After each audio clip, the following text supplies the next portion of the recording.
Hello, I'm Austin Weisenbach.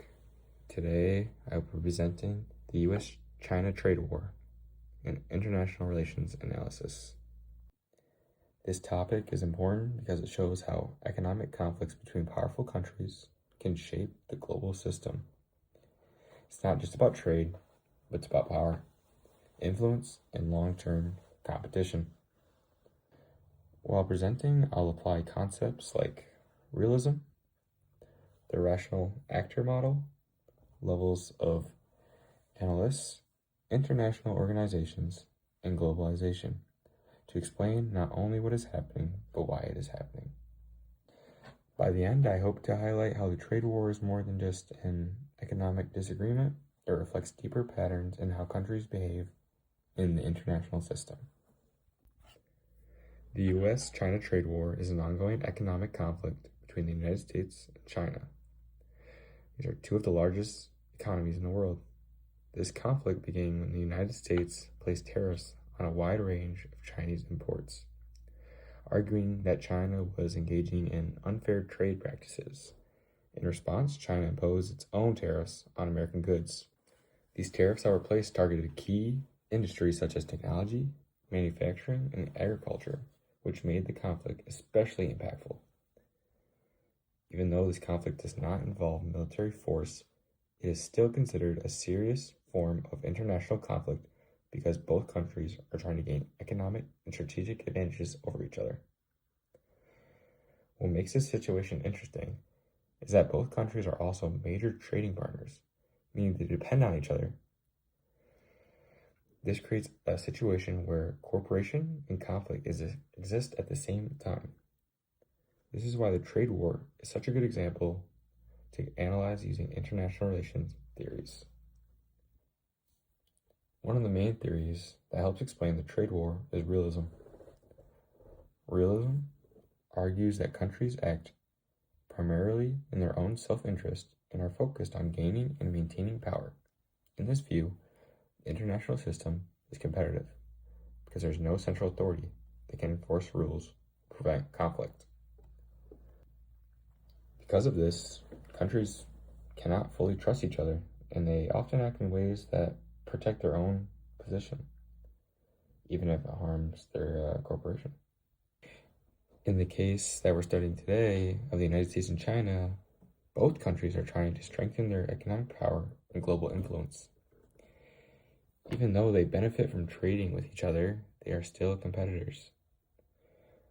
From a realist perspective, the trade war makes sense because it is a way for both countries to gain advantages. The United States is trying to protect its industries and limit China's rise. However, China is trying to continue expanding its economic power. This shows that even in a globalized world, competition and power struggles are still very important. Power and GDP. In realism, power is not only about military strength, it also includes economic power, which is often measured by GDP and overall economic influence. China's rapid economic growth over the past few decades has made it one of the most powerful economies in the world.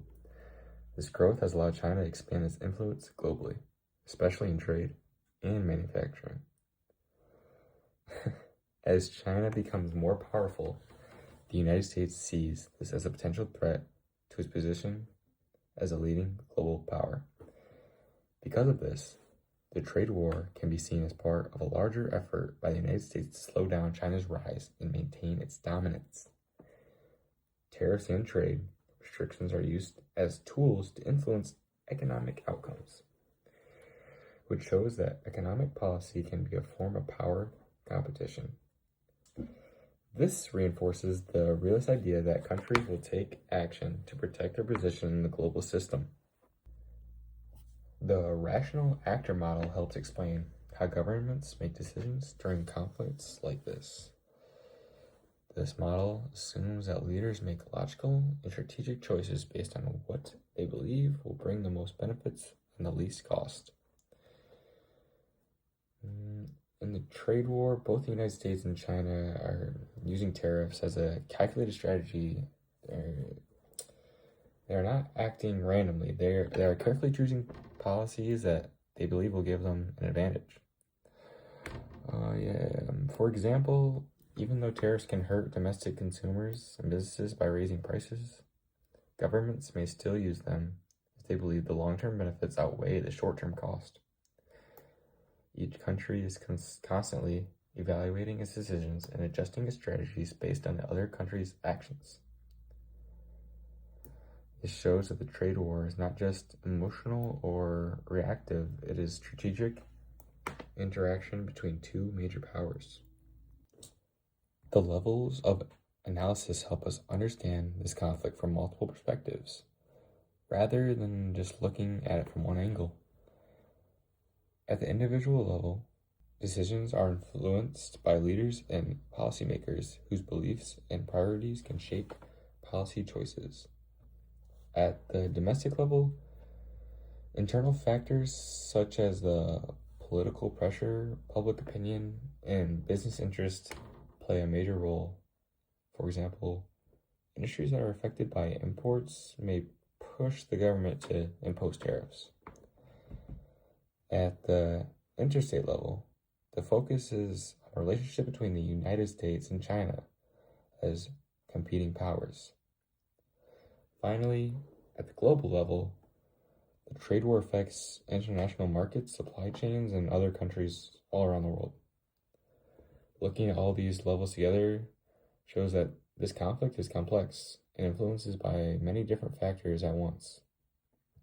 International organizations like the World Trade Organizations are designed to create rules and promote cooperation between countries.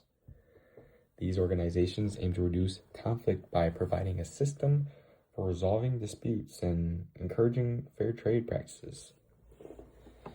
However, in the case of the U.S. trade war, these organizations have limited power.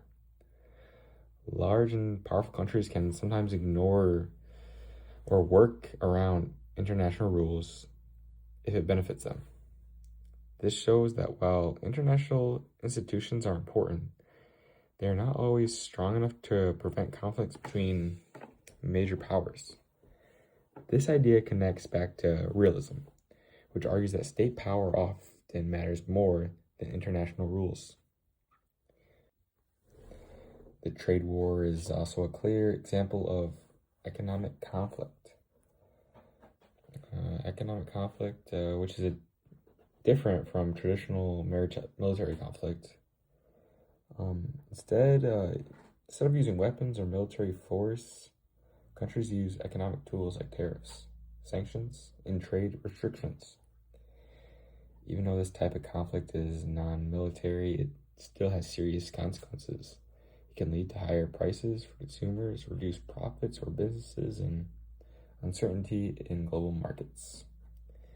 In many ways, economic conflict can just be as impactful as military conflict because it affects everyday life and global economy.